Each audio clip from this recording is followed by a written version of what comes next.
Now let's check the script of KNN algorithm. As I mentioned before in that chart, when I briefly introduced the principle of KNN. In that chart, we said we have a few three steps. First, we get the distance of new data with other data points, and then we try to get the k amount of nearest data points with that new data. And that next we try to vote for the majority category in that nearest amount of data points.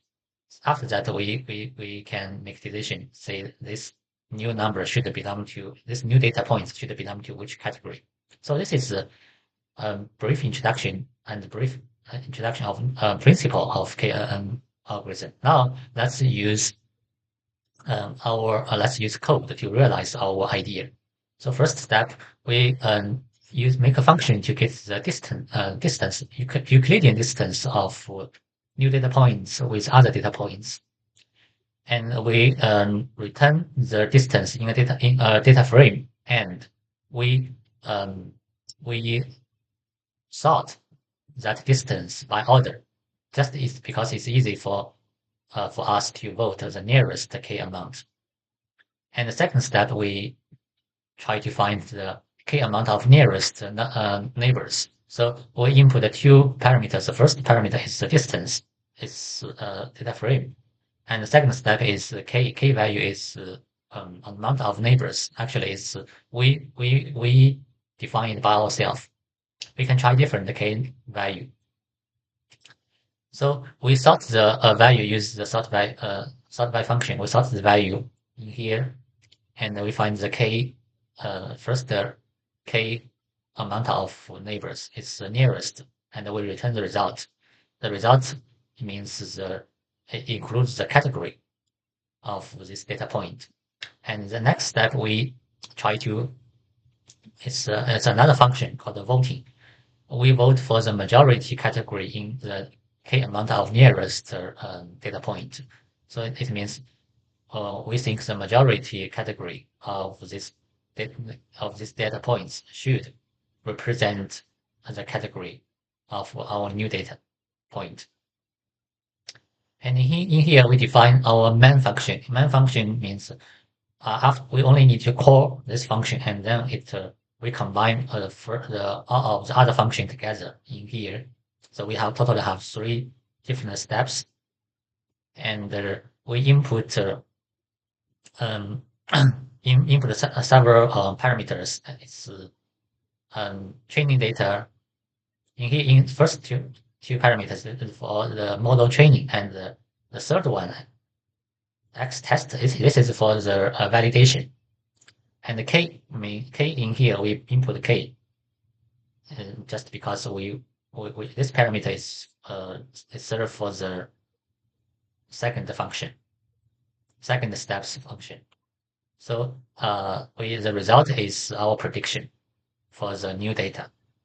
So in here we call our main function, and we set k equal to 3. Why, you may ask, why equal to 3? Why not 2 or 3 or 2 or 4?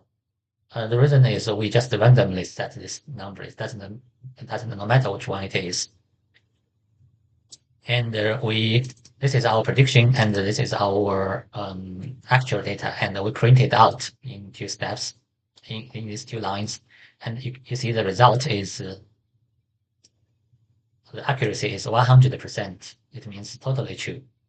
Our model is also very good on this data point, on this data set. So you see, it's pretty easy. We just use a few steps to manually write code to and for the KNN algorithm, and we train the model on Iris flower dataset, and the result is same with the algorithm we input from the sklearn library. So now I believe you will know what is the principle or the logic behind that algorithm. It's just in here. Yeah, I write down in here. First, totally few three steps and combine them together in a main function and call it.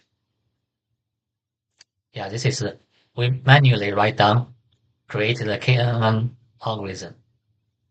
It's pretty cool, right? And next, you now let's solve another question.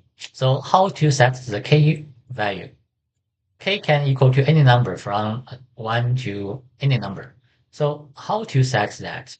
And now I will make this, I mean this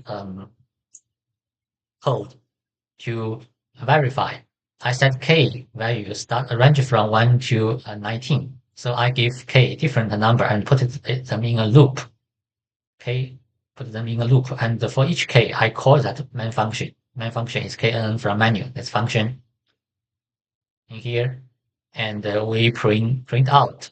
And we collect the results, the prediction result, and we verify the result with actual result, with actual result, actual data, and we print the result out. So in here, this is the result. So the first number means the first value means the accuracy. The second value means the k value. So we try k from 1 to 19, and we train the model 20 times. Oh, yeah, 11 times, 19 times, and the first is means the accuracy. So you see the accuracy keeps same to one. One means 100%, and it start to decrease when k is 7. So it means we only need to choose. We only need to set k equal to 1. When we set k equal to 1, we can get the very good result. One thing you should know that the lower the k number is, it means the less calculation the computer will do. If the data set is very huge, is big, so we think that the lower k is better because it will make our algorithm fast and reduce the unnecessary calculation. So in our case, I think we can just set k value equal to 1, and then we can get a very good result. So this is our coding realization of KNN algorithm, and also show you how to choose the best k value in this algorithm.